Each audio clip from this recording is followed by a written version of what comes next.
Hey. Hey. Welcome into another episode of Halos in the Infield, the podcast with your host, Todd Fox, and the other host of the show, Fernando. Fernando Mendez in the house. Lone Star Halo, along with our special guest today, the one, the only. Hi, Buttrey. There you go. He was waiting for me to announce it. Yes, the great Ty Buttrey is in the house again to visit with us and talk Angels baseball or baseball in general, the 2020 season. A lot to get to, but before we do, please give us a 5-star rating wherever you listen to podcasts, and also like and subscribe to our YouTube channel, which is growing by the day. We're going to have a lot of live content and a lot of content for the regular season, postseason, everything moving forward for the 2023 season. So, Fernando, let's get started, shall we? Okay, so you guys know him, you love him. Ty was nice enough to join the podcast yet again. By the way, he doesn't go by Buttrey, the spelling. He goes by the peach and the tree emoji, which, of course, make up for Buttrey. There you go. Real quick, what was the thought process behind that? I don't think I've ever gotten to ask you. No, this is so stupid. I'm not 100% sure. It was either Keith, the old clubhouse manager, or I'm almost 1,000% sure. I want to say it was Fletcher.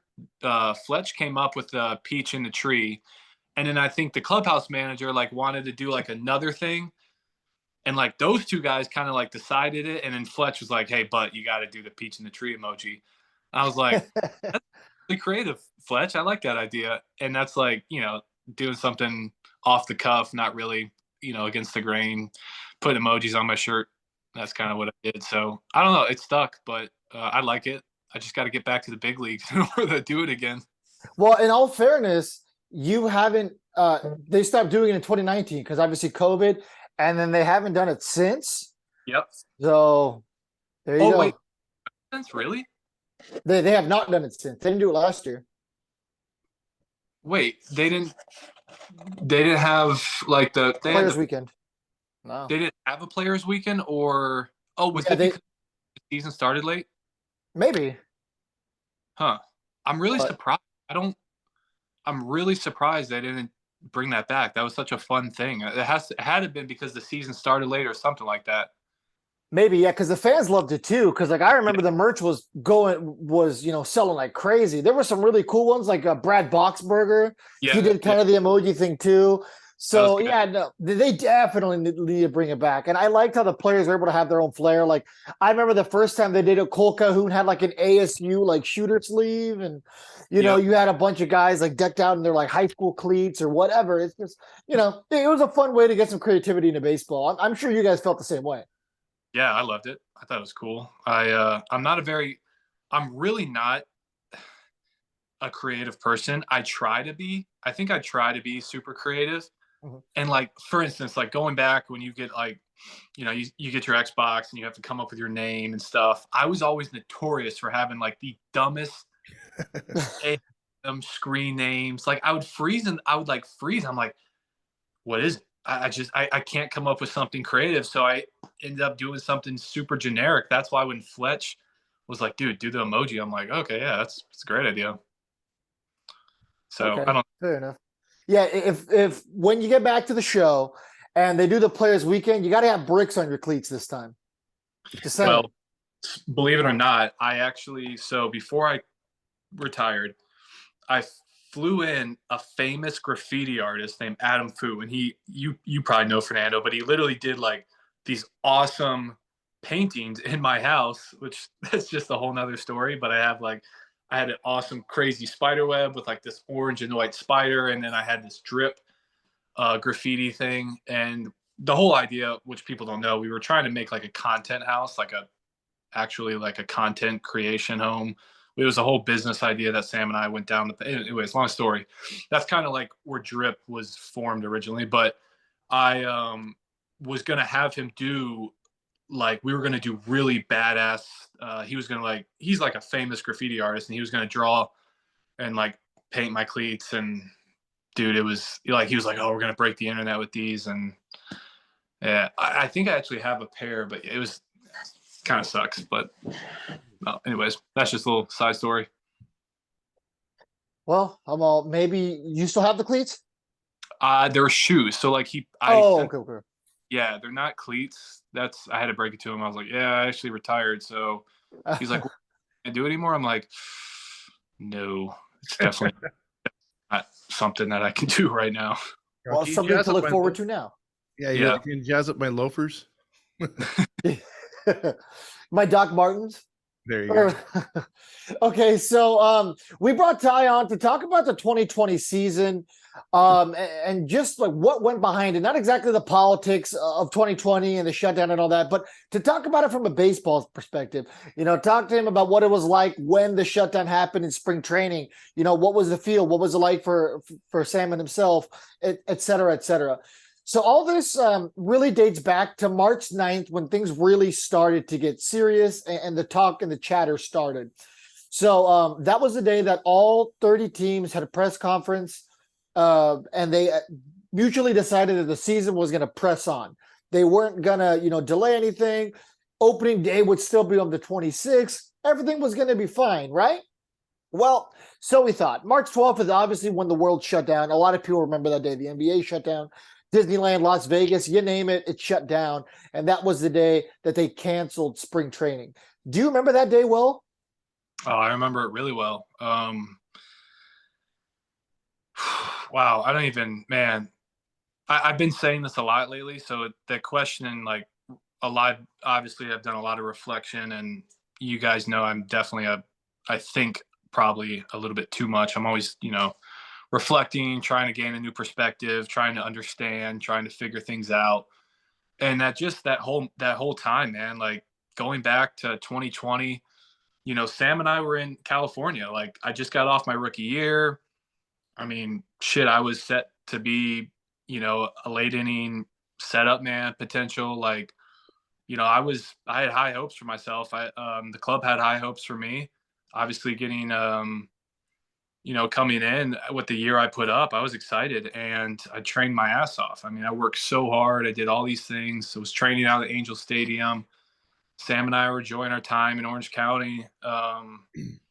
And then, I show up to spring training, pumped up. I love spring training, especially in Arizona. We had this awesome house. Like it just was such an amazing lead up. Like it just was, everything was going right. It seemed like everything was going right. And then Sam and I, I'm sitting there, and like you said, I think it was March 9th, or maybe I heard it like early or late April, when it was starting to China's getting affected by it. And next thing you know, it was like Australia was getting affected by it, and then Canada. And then everyone was like, oh shit, like what's going on? People were starting to shut down flights, and everyone's starting to get crazy about the virus. And Charles Barkley came into our clubhouse, and that was scare because he was shaking hands with everyone. And I guess he was potentially exposed to someone that had it, and he had a quarantine. And that was the March 9th date that you're talking about. And stop me whenever, Fernando, but I'm just hitting on what you said right there. Like it was just this awesome moment for Sam and I, just got done rookie year, training, feel great, throwing 98 in spring training. And then everything just gets shut down. And we get the news from the team. We had a Zoom meeting, or I'm not even sure it was a Zoom meeting or in-person meeting, but we stopped after that Charles Barkley day. I don't think anyone came in the next day. I think maybe a few guys that were doing rehab, but it was clear that things were going to get shut down, and it did not look like there was any forecast that we would start baseball within the next week or two. Because at this point, I was sitting there back in my cool mountain house with Sam, and I'm like, Sam, we got to prepare. I'm like, we got to prepare. And I'm not a doomsday prepper type of person, but I'm a very, when there's an event, I'm realizing when there's an event or something new comes out, I jump on it right away. And oh my gosh, I do whatever I got to do in there. And then I just kind of move on. And that's what I did with COVID. I just kind of I was like, Sam, we gotta go to the store. We gotta get toilet paper. We gotta get canned. We get spam. We got typical. I was just your typical freak out person that was buying way too much toilet paper, and they just fed it to me, and I just gobbled it up. And that was when things were really starting to get weird. And I'll stop there. But yeah, it was so crazy. But this was something that was like all spring training. Was it kind of discussed amongst the guys? Like it was always a topic. Was it kind of always in everyone's mind? Like, hey, this might happen. Like we might get shut down. No, that was the thing. It wasn't really the shutdown. Like the shutdown feelings came hot like in the last 2 to 3 days of camp. Like that's what I was saying. Like we were all sitting there watching the news as everyone does. And I mean, dude, there's a war going on right now, and a lot of us just go about our day-to-day business. Like, there's a lot of things going on globally right now, and it's crazy how like when you're in your little bubble in your world, you really will stay in that bubble unless that bubble gets popped or affected in some way. And Absolutely.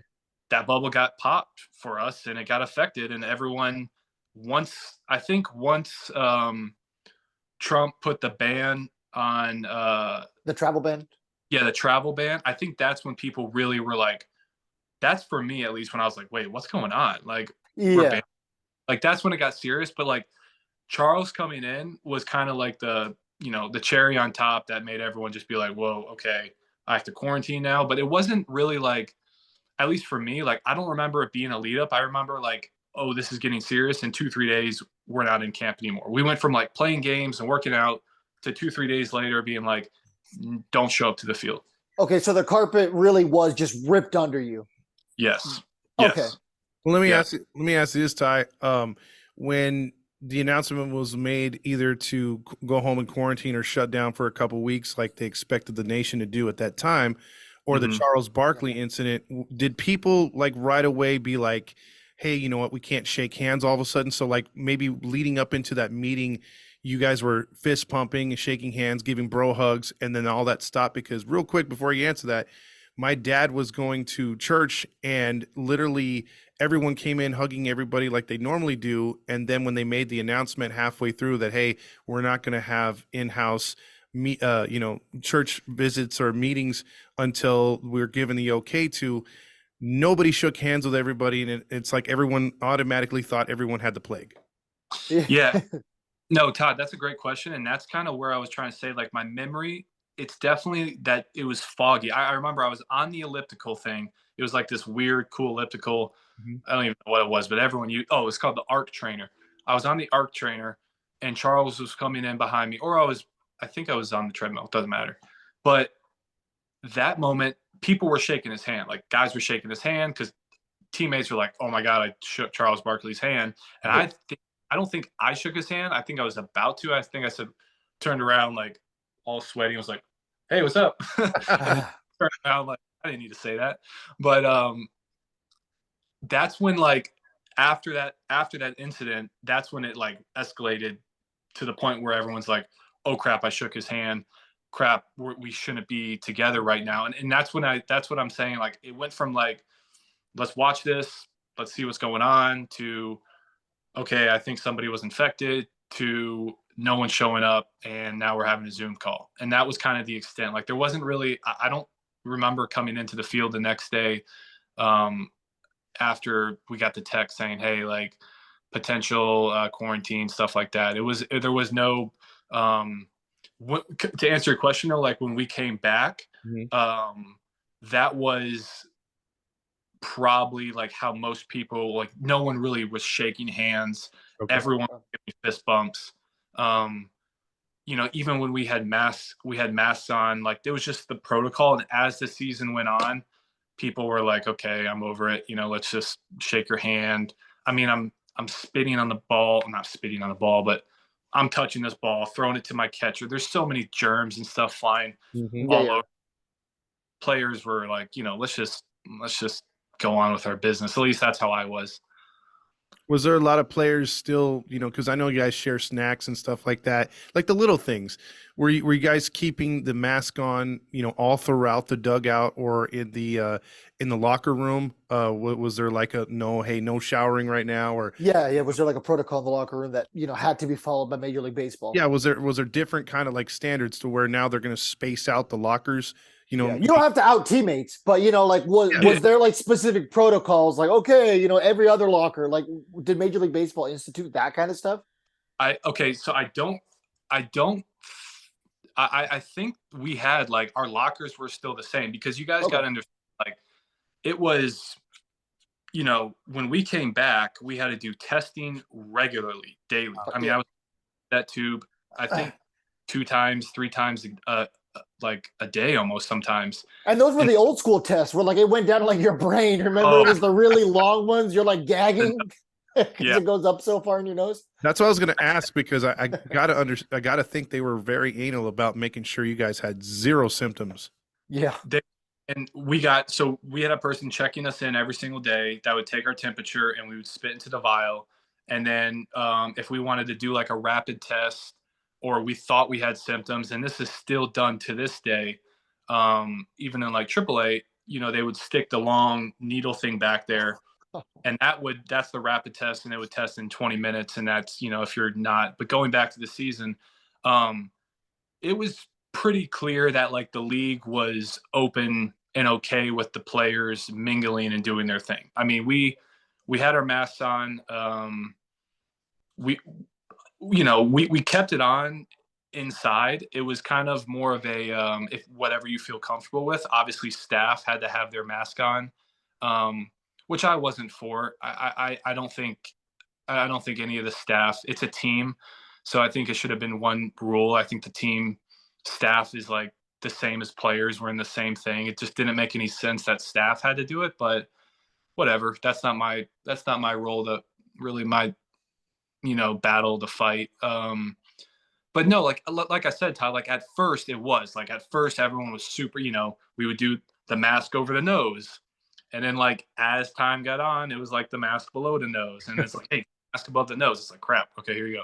It's like, oh, it's below my nose again. It's like, oh, get it back up. It's like, that's kind of the extent of making sure,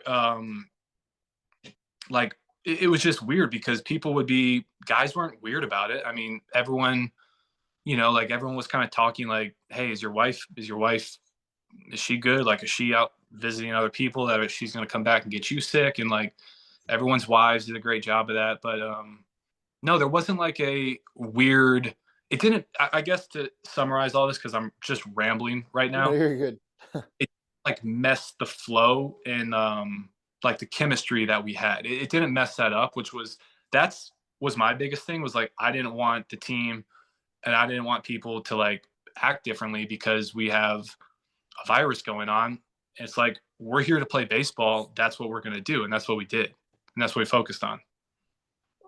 So I'm sure we'll get a little bit into how weird it was in a bit. So a couple of the other big days that I highlighted here, there was like I read this giant list of like key dates, and I narrowed it down to like 20% of those. So it didn't take long for the first case. It was March 15th, so about 2 days after everything shut down, where there was the first confirmed case, and it was from a minor leaguer in the Yankees. I think we all remember that day because that was big news. It was, somebody got it. And then, slowly but surely it started to kind of transition its way through, and some other clubs started to get it. On June 29th, Mike Leake was the first player to say he wasn't going to play in terms of major leaguer. He was the first known player to decline the season. Then you started to get big names like Buster Posey and some of the other guys, David Price. June 30th is when Major League Baseball confirmed that the minors would not be taking place.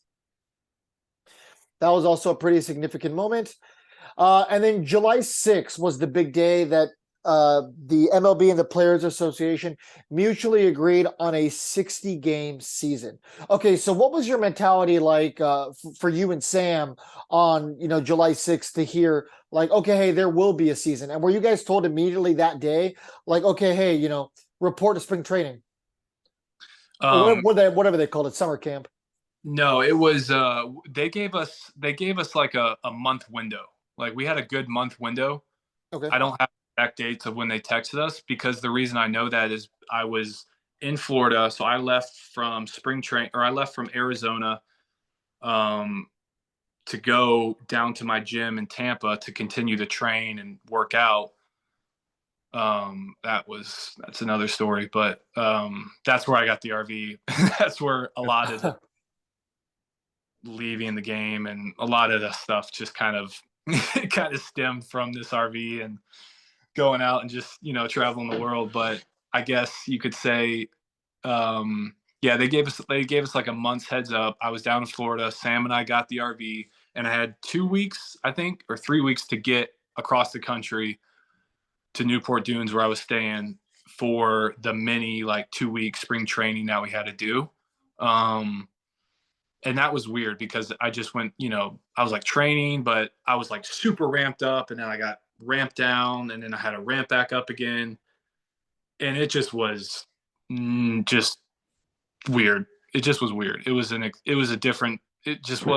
baseball, man. It wasn't baseball at all. I mean, I'm glad that we could play, but that was something different. What did you know of a lot of players who, obviously you keep in contact with your teammates, but were there chatter amongst your friends and teammates that they're probably most likely because of the pandemic, there wasn't going to be a season, there wasn't really an onus or really pressure on them to work out as much, so maybe they were doing a thing like you with the RV or just going about their business, trying to stay sane in those times? Was there that mentality, like were people more surprised that the season got going? Yeah, I mean, for about 2 months there, maybe even 3 months. You said the first case was the July 9th, you said, was when they announced the season? Or when did they announce the season? So July 6th is when they officially came up to an agreement with the MLBPA.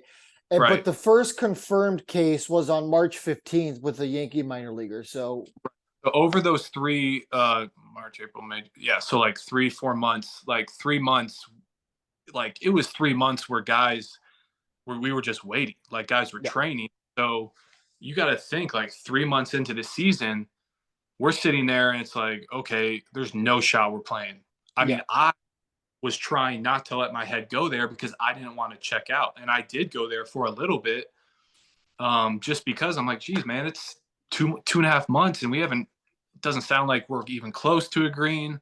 Are they really going to do a 60-game season? The whole country's freaking out. People are going crazy. People are rioting. I'm like, there's no way a season. And like, I was training because I just wanted to stay in shape. But mentally, like it was so hard to keep that edge going. And a lot of players a lot of my friends, we were all, we say the same things. Like we're all texting in groups and, hey, look at this. No way a season's happening. Or, oh my gosh, no, I think it's going to happen. My agent said this. His agent knows this guy. This guy knows, this high up player or person. And this player said this. And it's like, it's a bunch of just stories and rumors. And then when they announced the season was good to go, everyone, at least for me, was like, okay, well, I'm training. I'm in great shape. But now I got to get myself back in competition mode. Like, this is my job. People are going to judge me here. I got to go out and perform. And I didn't have a good year. But that's not me making excuses. That's just the reality of what happened. It was just it was crazy. It reminded me real quick. I know Fernando's got another question, my bad, but you're good, man. I remember, I think it was the 94 season, the NBA, when it looked like there was zero chance the season was going to start up. And it was one of the years where the Spurs won the championship. Long story short, the NBA players came in, a lot of them overweight. They hadn't trained much because they'd been told like 80% chance it's not going to happen. And so like they had, like you said, you came out there and maybe mentally, physically you had it, but mentally you weren't ready. You weren't going through the normal progressions and the normal motions, the normal routines to where you could have your very best stuff entering a season because it wasn't the normal time even. So like the NBA players back then, just some of them had the worst years of their career and some never recovered. So was there, obviously you saw a lot of players playing. What was the feeling like when you actually knew that the season was going to go along? Like, were you dreading it or were you just like, God damn, I got to get moving? Oh man. Dreading, I would say dreading is like, I dread school. I dread up and sitting in 8 hours of school and being lectured at and whatever like that. I dread, like I dread having to go and do like 10 miles of hard training and running, but like, I didn't dread this. I just was very indifferent about it. Like, and I know that's kind of a cop out, like a lame answer, but I just didn't know what to think. I definitely wasn't like perked up and I wasn't as giddy and jacked up as I was 4 months back for the season, I mean, I was like a caged lion about to just explode. Like I was going to have the best year of my career, and then boom, like everything happened. So I was trying to get back to that mindset. Like I was trying to find that that feeling that I had 4 months ago, and it just was weird. Like it was just weird. Well, how close were you to that mindset? I should have said that instead of dreading thing. How close was your mindset? Your goal of where you want to be when that actually got. They're like, hey, let's go, let's roll. I mean, how close were you to that?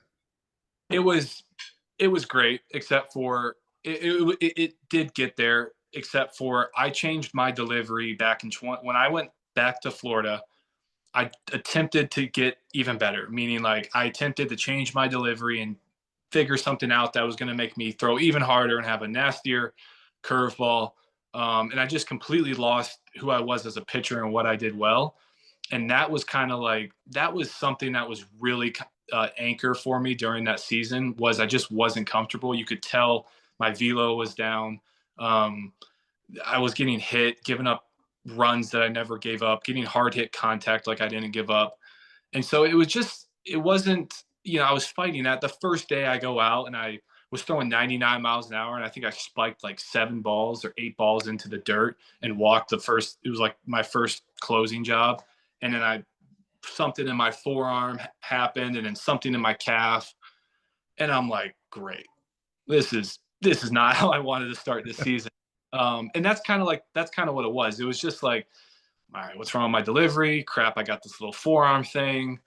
Crap, I'm not pitching too well. What's going on? And it just was weird, man. It just was super weird. I mean, I definitely wasn't in my flow state as I was before, and as I am kind of right now.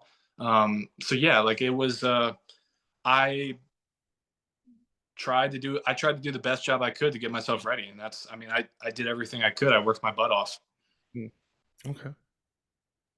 So, real quick, before I ask you about, what opening day was like and how that felt compared to some of the other opening days, what was it like to hear Hansel Robles playing the trumpet? Do you remember that? Yes, I do remember that. Robles, that man's he's a good human being. He is a different cat, kind of like me a little bit. I saw him when we played the Dodgers. He was in the AAA. He was in AAA for what's it, Thunder? Yeah. For Oklahoma? Yeah, Oklahoma. Aren't they the Dodgers? I thought they were just the OKC Dodgers. That's the Thunder. No, they're the OKC Dodgers? Yeah. Okay. The Thunder's the basketball team. Yeah, the Thunder's the NBA team. Wow, he's talented. Yeah, he can do everything. I saw him in the bullpen, and just the same dude like came up to me and was talking to me about. He told me, he's like, "Hey man, like you got to throw that pitch. You got to throw that pitch here. You throw it here, here, here every time, and they're gonna hit it." And they hit it. But he was always giving me advice. He was always saying like, reach out if you ever want to talk, if you ever have questions. And him and I were, I was eighth inning, he was the ninth inning. We had a good little thing going on. He was just an awesome person. But that was a fun story. Side note of Hansel Robles, I just really respect that man a lot. Yeah, I liked his playing style. He looked like he was always having fun. His entrance was pretty underrated. The whole Undertaker theme. Yeah, that was pretty cool. So July 24th, you had opening day. I remember that's my dad's birthday. I remember calling him that day and being like, "Did you ever think you would see a baseball opening day on your birthday?" And he's like, "No, maybe an all-star game, but never opening day." Oh wow. So you guys lost 3-7 in Oakland. So what was the strangest part of that day? Was it Oakland's notorious for not having a very full stadium anyway. Mm-hmm. I was there in 2017, the second game of the season. They had 2,000 people there.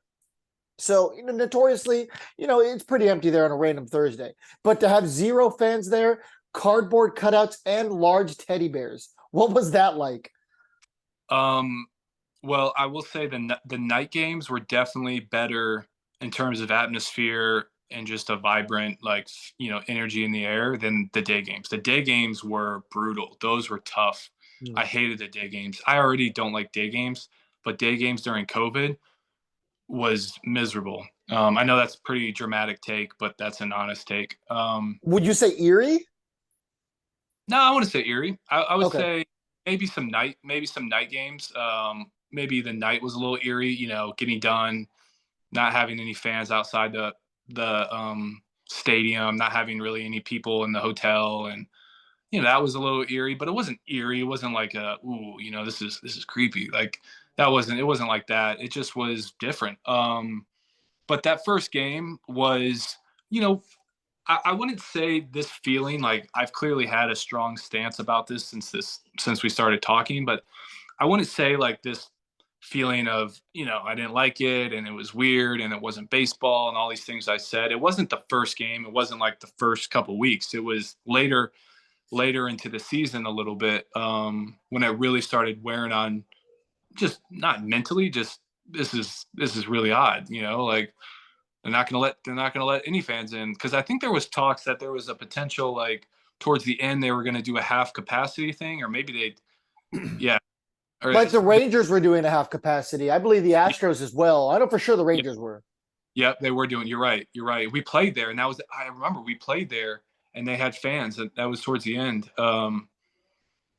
But yeah, for the first half, the first month or two, it was just cardboard cutouts. They did a good job with the announcer and playing like sounds and all the noises. But for me, like we were kind of in survival mode. Like they canceled the minor league season.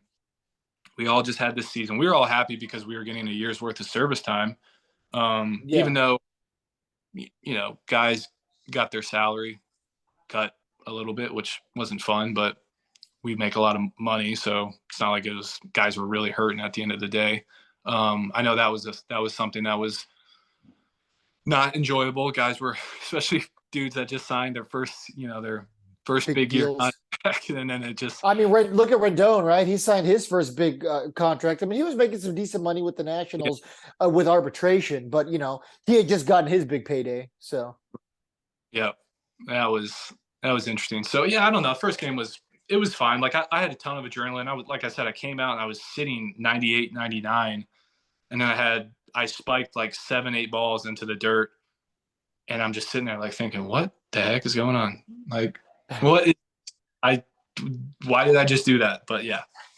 Yeah, at least you weren't watching it from our perspective. Nothing was weirder than when they tried like the virtual fans. So you'd see like a home run and it'd be like MLB The Show fans like sitting in the outfield. That looked horrible. Like I remember just show the stands empty. We know there's nobody there.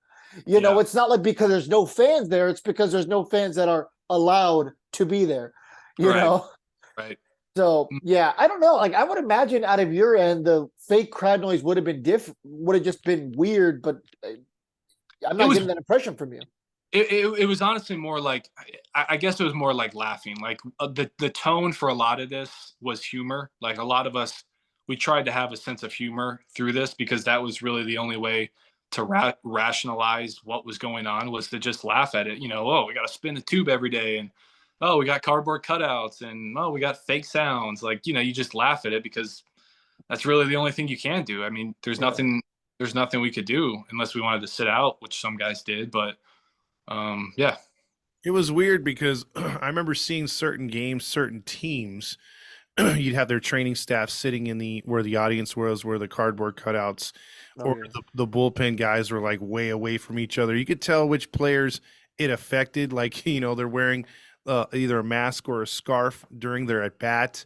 Coaches had gloves on, or you could have been like the real weirdo out there, which was Zach Greinke. I mean, he was talking to the cardboard cutouts. He was having a great time. I remember those highlights. I mean, did you happen to see Zach doing any of those shenanigans? Because he was up to all kinds of crazy stuff that season. I'll be honest, Todd. When I'm in the bullpen, I'm just sitting there.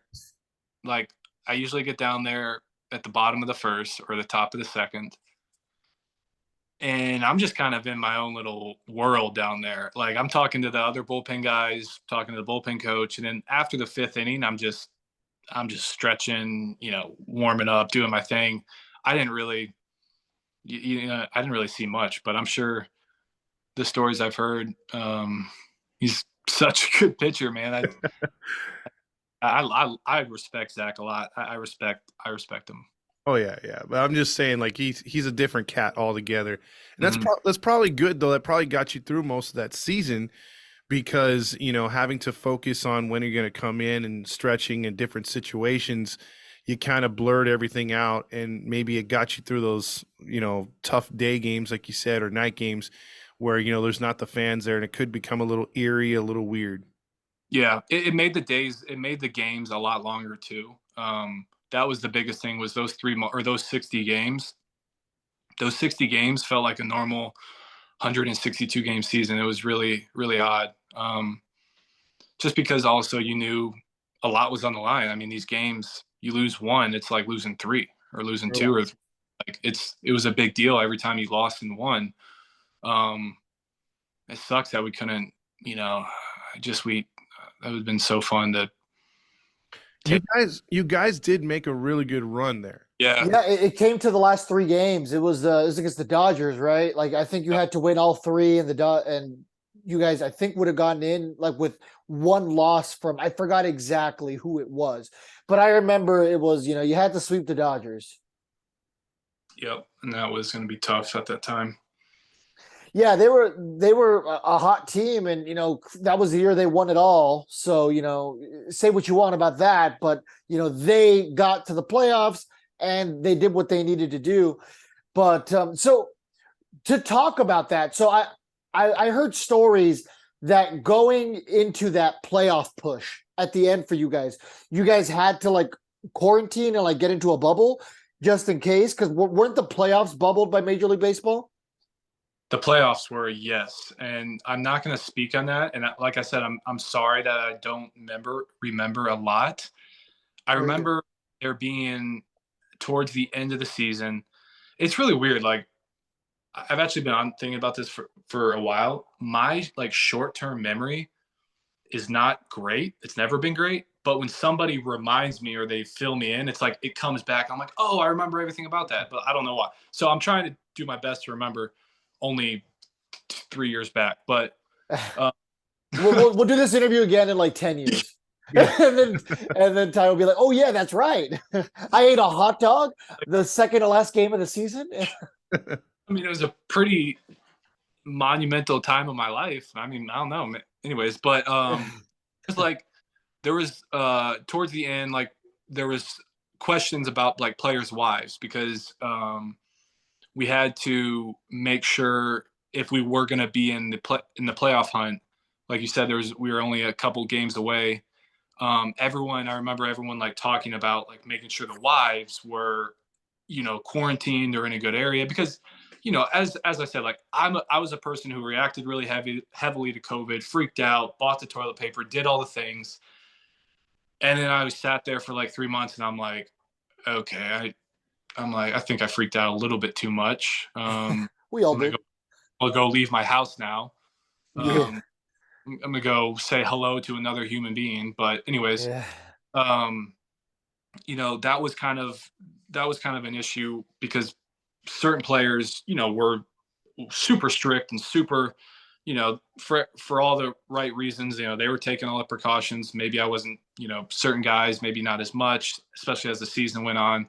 We did our best to abide by MLB's guidelines. I mean, at the end of the day, we're sweating, we're working, we're having the masks down in the bullpen. That's so stupid. Like, that's so dumb. That's the dumbest thing I've ever seen is having to put a mask on down the bullpen. But anyways, so there was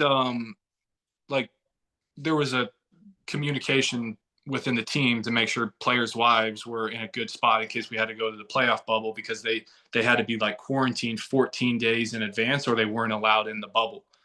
And there was, guys checking me, my wife, hey, Sam, where were you? You been at the house all day? Yeah, I've only seen this person. Okay, that person's cleared. You're good. And that, we didn't end up making it, but that there was some preparations, I know, to make sure everyone's family was COVID free as well. Okay, yeah, because I remember Andrelton Simmons. So that whole story that came out almost a year later, because he left the games a little early. And, at the time, the fans were really confused. Simba, we're making this playoff push. What are you doing? He was one of the hottest players on the team in 2020. Nobody thought mental health had anything to do with it. You know what I mean? So naturally, the fans reacted negatively. It was, this guy is quitting on the team.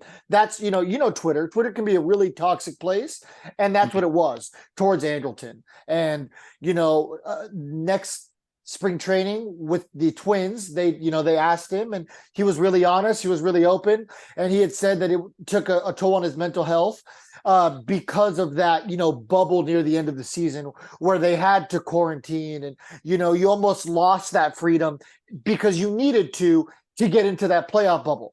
So, that's why I figured I'd ask you that question. So, wait, are you asking me? No. Oh, That was my mentality for asking you, that question, because I could only imagine how the world is still navigating what this COVID thing is, right? It really became a big thing in the US like late February, early March. April's when it boomed, right? So, we're only 4 or 5 months past that point. People are still out of work, and that's the thing, Fernando. Like, it's like you can't even mention the word COVID these days without like having to take a left side or a right side on it. Yeah. And I just like, it definitely affected everyone differently. Of course. I'm the least to say that it affected me, and it's like maybe it did affect me. I don't know. Maybe being locked inside your home all day isn't good for people's mental health. Like having another person tell you what you can and can't do when everybody in the world is speculating. It was one giant speculation. It's like, I get it.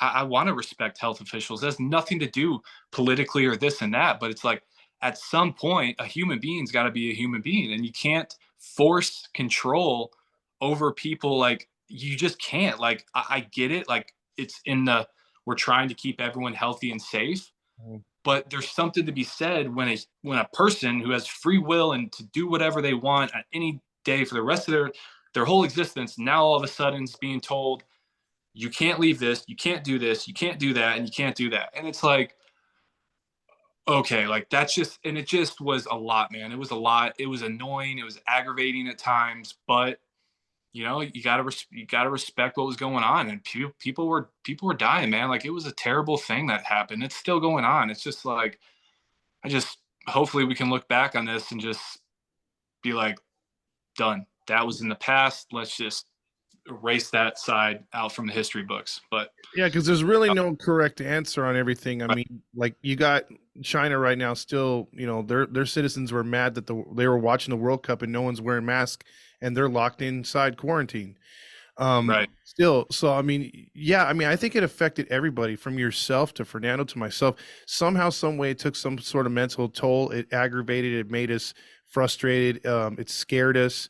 I think we all, as a population, all went through something, and I could see, Major League Baseball at that period of time that Fernando was talking about, the bubble situation, and it affecting guys like Andrelton and others, because in a selfish way, they're like, okay, we've already come this far. We did this much to get a 60-game season. We got to make sure everyone's in line, and we can't have any outbreaks come playoff time. Yeah.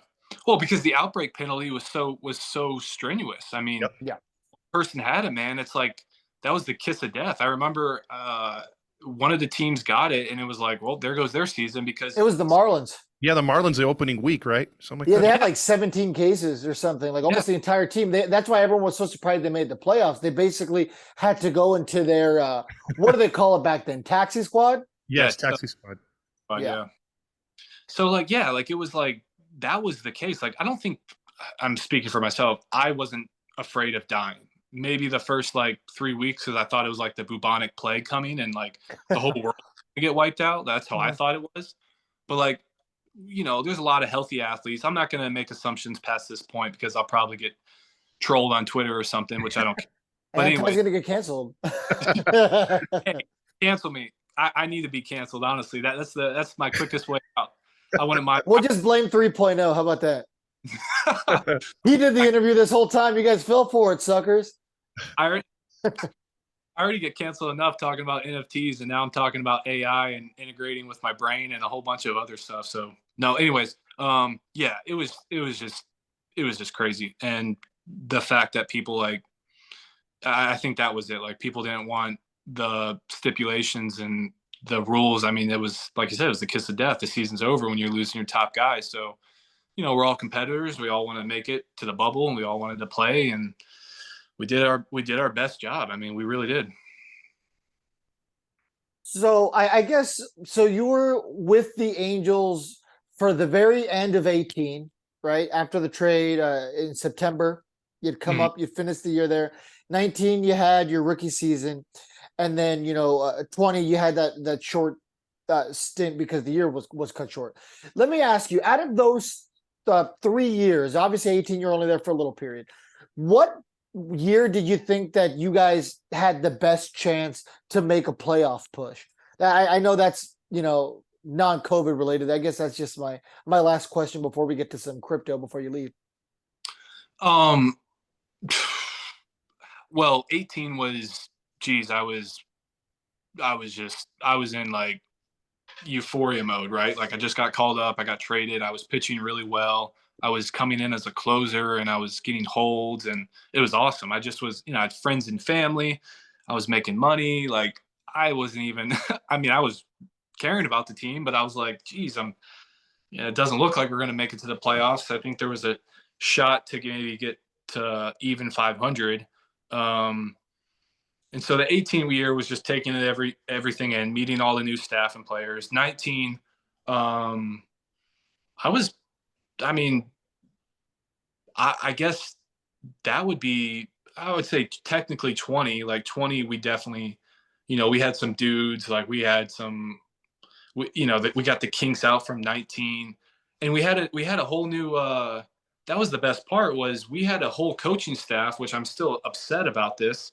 We built a system with Doug White. Like, even though our pitching numbers weren't great, but Doug came in and implemented a whole new system that wasn't there.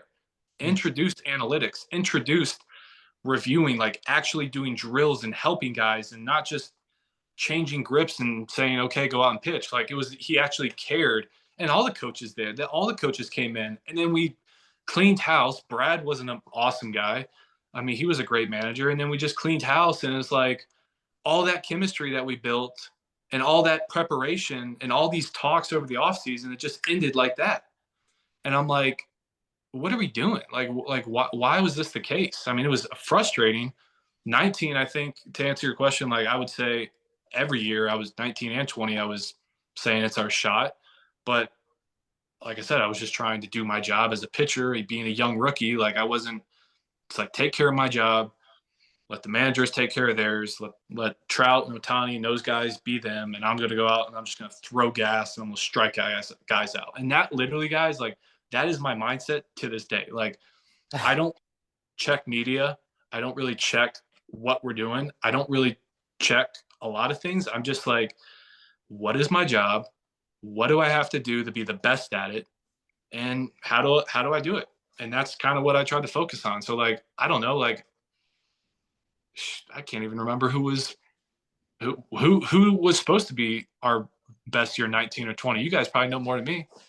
I mean, I would imagine 20 would have probably been the answer, right? Because, Rendon was coming off of a World Series win, so we were hoping to get that. Madden manager. Yeah, Madden came back. Yep. You were one of the bright spots expected at the very end. Keenan Middleton, people thought that you two were going to be the young bucks at the back of the bullpen there. So, yeah, I would imagine 20 would have been we got Jason Castro that year. Yep. Would you have think, Ty? No, Castro was, you're right. Castro was there in 20. Yeah, because Lucroy was 19, right? Yeah, Lucroy, Evan Smith were 19, and then Stassi came at the end of 19, I think. Yeah. What were you saying?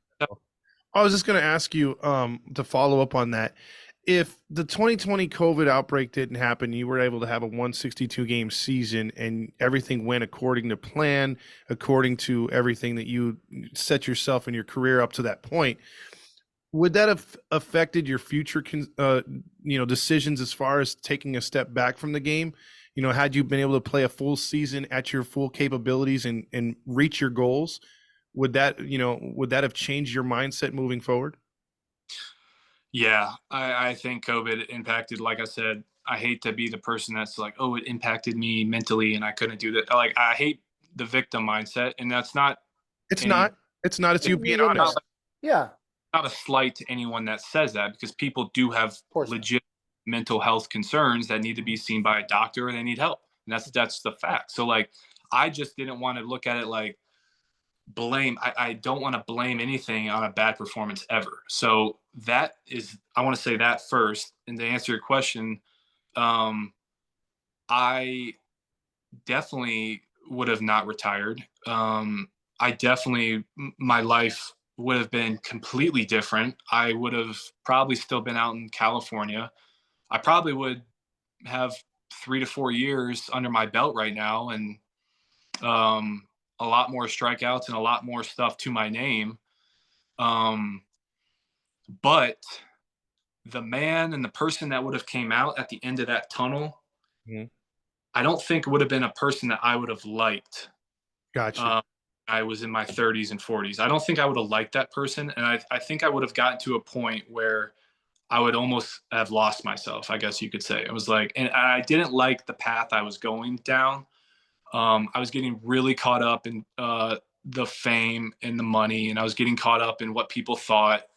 And I had way too many people in my circle, way too many people like asking questions, talking to me. I was doing way too much business stuff. As you guys know, I've always loved entrepreneurship, and I was doing way too much of that. And then, yeah, like I've taken a hit these last 3 to 4 years, I guess. These last 2 to 3 years, like you would look at it and you'd be like, oh my God, that's actually, holy crap, that sucked. That sucked. That sucked. Like I've had really bad things happen over the last 2 to 3 years to me, but the way I handle it and just the way I operate now, I feel completely different. Like I feel way more in tune to who I am as a person. I have confidence that I've never had. My relationship with Sam is 10 times healthier. Sam is now pursuing her dreams and her goals, and she's not just a baseball wife, which that's how everyone labels it. It's like a base. No, like Sam wants to go out and be a star. Like she wants to be an actress. And when you're in that baseball life all the time, you kind of overshadow your wife, and it's a weird dynamic.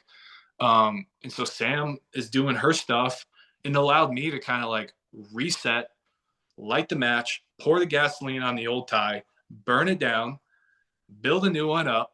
And that's kind of where I'm at right now. And I'm like, okay, definitely taking some bumps. I was throwing 94 last year in AAA and through 35 innings. It sucked. I mean, it was terrible. But it was just a really cool experience. And so like, yeah, I definitely wouldn't have quit baseball, but I don't think I would have liked where I was headed. It definitely wasn't a person that I was proud to be at that time. Well, see, the last thing I'll say about it is I enjoy what your comments about the question, because I think in the COVID situation, we all took it's all a personal thing. We've all lived through it and lived through it different ways. So although it was a negative effect on one end, you turned it into a positive where the personal growth now is there. Your relationship is good. And I think that's better than baseball, obviously. Absolutely. So, baseball's secondary, by far. It's a far secondary thing from your relationship, your family, and your personal health. So I'm glad you're in a better place. And, maybe that's what you had to go through, because we've all gone through certain things to get to where we're at. And, got to take your bumps. Yeah. Yeah, absolutely. Yeah. I think that's why, I didn't know the previous just baseball tie. I'd had very minimal interactions with you. I think I bumped into you once, like on a stadium tour. You were in the clubhouse. You were like the only guy in there. Oh, really? Yeah, it was like when they were doing like the Christmas like food drive or the Thanksgiving food drive. You were down there, they're like, "Oh, here's Ty Buttrey," and everyone's like, "Oh my god!" And you look right over him, and you're like, "Oh, what's up, man?" I was like, "Hey, what's up, Ty?" I just kept walking, Dude, I wish I wish I would. and then, but through this, through the podcast, like you and I have started to develop a friendship, and I think it's because you and Todd too, like we're positive people. You know, I enjoy the things that have been rough about my life because if you don't go through those bad things, if you don't go through those hard lessons, if you don't go through COVID knocking you on your ass, like, did that really give you the opportunity to be the best version of yourself? If you didn't retire and work on yourself for a year and work on your relationship with Sam, would she have turned into, the boss that you always knew she was, but now you get to see it? And now, she looks happier from what I can see on, the social media. And, nobody knows that more than you do. But, yeah, I mean, And happy for you, buddy. thank you for saying that. And I think that's why you and I have always got along. And I've never looked at it as, Fernando's a fan, Ty's an athlete. Like people get weird about that. And that was the one thing that always bothered me was like, I'm not this person that everyone's making me out to be. Like I'm truly just the same guy. It's like I'm skilled at throwing a baseball hard. Like that's it. Yeah. I can throw a baseball really hard, and it took me to this profession. And like I know it's not that simple to other people. Like I get it, but like I enjoy having honest, genuine conversation with people that isn't just about baseball. That's about improvement, daily life, crypto, NFTs. I love reflecting. I've got some memory issues I need to work on, and maybe can't remember anything about We'll that get you some Sudoku puzzles or something. Maybe that'll sharpen up the brain. Ty's like, I've got to reflect on reflecting. Yeah, exactly. I've much time, I think, staring at crypto and NFTs, it's like fried my brain maybe. Fair enough. Yeah, I think you and I like hardly talk baseball. Yeah. It, Podcast. Todd's the same guy as you, man. And we just have good conversation. Mm-hmm. Yeah. Yeah. Yeah, no, I mean, but we literally go days without talking about baseball, and we're totally cool. We have other things we talk about, but so last thing here, talk some crypto to me before you head out. How for starters, everyone's freaking out right now, right? Everyone's like, dude, my Bitcoin's down. I need to sell everything. Where are you on everything? Where are you on NFTs? You can't give financial advice. So this is just where Ty is, but where are you on everything? Well, Jim Cramer gives financial advice every single day. So maybe, I don't know, I'm sure he has his, whatever the test that you have to pass, the series 7, or maybe that's for law. Anyways, he gives financial advice and he's wrong all the time. So I'm going to give financial advice. Actually, I'm not going to give financial advice because somebody watched this video and then sue me based off what I said. So everything I'm about to say is not financial advice. You guys are watching an AI generated version of Ty. I'm not actually there here. You go. This is Ty 3.0. Hologram. Yeah, so it's pretty crazy, Fernando and Todd. I mean, we can get down the rabbit hole deep. Maybe we have another podcast where we talk about coins and tokens. But here's my outlook right now. We can do it. I bought the Pico top of the 2021 bull market. Like 2020 to 2021, you couldn't have just laid me right at the peak. And then right when I got at the peak, we took a giant dip. So lesson 1 learned, never buy the top ever. Don't buy the top. That's what I'm going to say. Wait, there's always going to be, people are always going to sell off, even in the stock market. There's going to be a dip. You may have to wait months and years, so you better learn some patience. My outlook right now with crypto is what's going on with FTX, what's going on with Bitcoin, what's going on with the world. The macroeconomics of crypto is bad. It's really bad. A lot of people hate it. Half the people think it's like Russia propaganda. Russia's coming out with a whole new exchange, and I expect the media to say, well, we have to ban crypto because we're now funding Russia. So I see it coming from a mile away, and I'm not really concerned about that because I'm in the NFT market. Now, the NFT market, I do own some tokens and stuff, but like Ethereum, you have Bitcoin and then you have Ethereum. and you have all these little sub tokens under Ethereum that are built on Ethereum. And so like I'm invested into Ethereum, which got me invested into NFTs, because NFTs, for me, it's a collectible thing. Like there's an actual collecting element. There's rarity. You can get a rare card. You can trade. You can build communities. You can meet. NFT Twitter, you guys have no clue about. There's crypto Twitter, and then there's NFT Twitter. Web3, it's a whole nother world in Twitter that I live on my Anon burner account that you guys don't know about. But I would Angel's say Twitter will find it. Canceled in. And so it's basically like, I would definitely say if you're going to get invested, one, spend hours researching, get on Twitter, integrate yourself, figure out what's going on. Do not buy anything that's the top. Right now, everything's really low. So like, I would say now is an optimal time to buy. That's not financial advice. That's just my opinion. But what's going on with the NFTs, which is really cool, it's like NFTs tied crypto, blockchain, startups, community all together. And so you have like, you're not just investing into a random token and you hope it goes up. Like you're investing into the project, the community, the future forecast, their native token that they have for that, which is the NFT. And that's just a way for me. Like I have fun doing it. I meet people. We're talking, we're strategizing. Now I've invested into gaming. So it's called like Web3 gaming.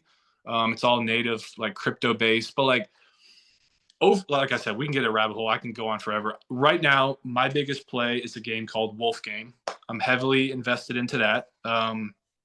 It's a project I've been following for 14 months. I feel really confident about it. It's fun. And that's really the only project after spending hours and hours and hours researching. For me, I'm only going to stick to gaming. So Web3 and crypto gaming, that's what because I feel like the utility, if a game's fun, people are going to play it. That's a fact. Yeah. And then Ethereum is like the app store. It's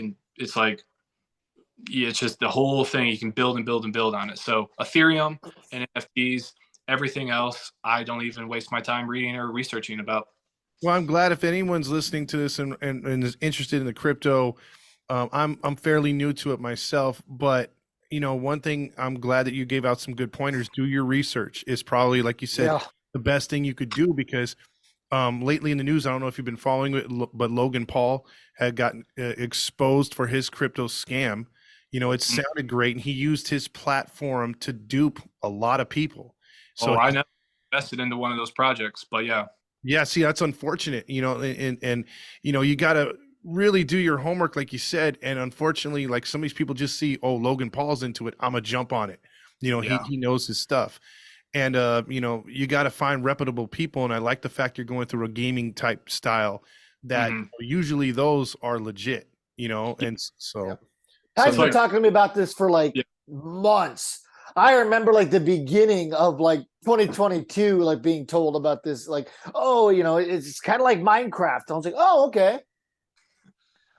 Guys, this game, it's wild. It's crazy. It keeps me busy. That's the biggest thing, is it keeps me busy. I train, I talk shop with Sam, I hang out with my family, and that's it. And then my hobbies are scrolling NFT Twitter and playing this Wolf game and figuring that out. And that's really it. And it's the simplest life, and it's the best life for me right now. But the thing is, though, Ty, are you happy? Yeah. Then that's all that matters, buddy. Good, man. Definitely will be happier, I think, when I get back to the big leagues, because I'll have had all these lessons learned and all this good perspective, and hopefully I can maybe help out some younger guys that are going through similar problems or similar issues and lend a helping hand. But that's really it, you guys. I really don't got much for you. All right, so let's end it with this then. What's next for Ty Buttrey? Next is waiting for a team to pick me up. I've had a few talks, not few talks. My agent's had a few. I'm kind of in the category where like I'm hoping this January I should know something. I may not. Maybe I get signed in February. I mean, hopefully teams are. But to answer your question, Fernando, what's next? I'm a free agent. I'm in Charlotte. I'm waiting to hear from a team. Training, trying to get my velo up to 106. Like Ben Joyce. Yeah, Aroldis Chapman.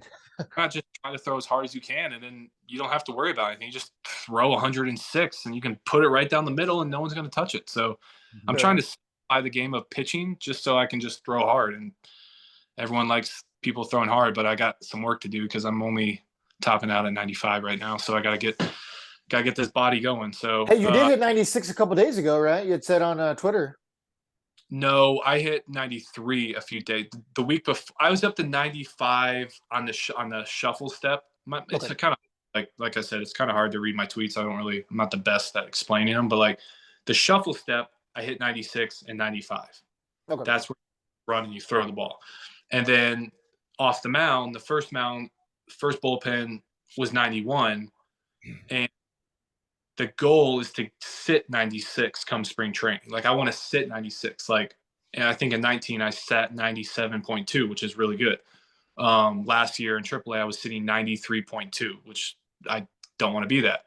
So getting signed by a team, getting my velo back, getting in tip-top shape, and waiting for Wolfgang to potentially retire me so I don't have to do anything. Just back and live the crypto bro life. That's the plan. There you go. Nah, but maybe not. Travel the world on that Minecraft game. There you go. Jeez. Or I can get used to saying, "Would you like fries with that?" or "Welcome to Walmart." Hey, worst comes to worst, man. I always need some help in Chicago, New York, or Texas. So I may be calling you, man. So hey, there you go. Oh, anytime. That Right worst now, comes to worst, just meet me in Chicago, at least for Giordano's pizza, my treat. Sam's the breadwinner right now, so I gotta beat her out. She's whooping my butt right now. She's holding down the fort with the family finances. So shout out to. Like I said, hey, you know she's the boss right now. So she's a beast, man. Sam's a beast. Sam gives me the most joy. A lot of the stuff. She's actually calling me right now, so I'll call her here in a little. Well, I hope she listens to that part of the interview for sure, because you've been gassing her up, which is good. That's what you should be doing. Yeah, so, she's awesome. All right, Todd, anything for our buddy here? No, just best of luck in everything you do, man, and keep us informed on your success because we know you're going to get there, man. You got that mindset, and we appreciate your time. You're always a great interview and a good friend. Thanks, Todd. Appreciate you guys asking me to come on. I always love talking with you guys, Angels, sports, crypto related, even though it may not be the Angels here for much longer. It was an unbelievable time, and I'm thankful because I got to meet, Fernando knows, like you guys I was for the last year, like we were all just kind of chilling in Twitter spaces and chat rooms and Instagram lives and social media and hustling. And it was fun. And, there was not a lot of people were a part of that. And you guys were, so I appreciate you saying that. And I'll come on whenever you want me. Awesome. All right. Well, there we have it. On behalf of everyone here at Halos of the Infield, have a great day, everybody.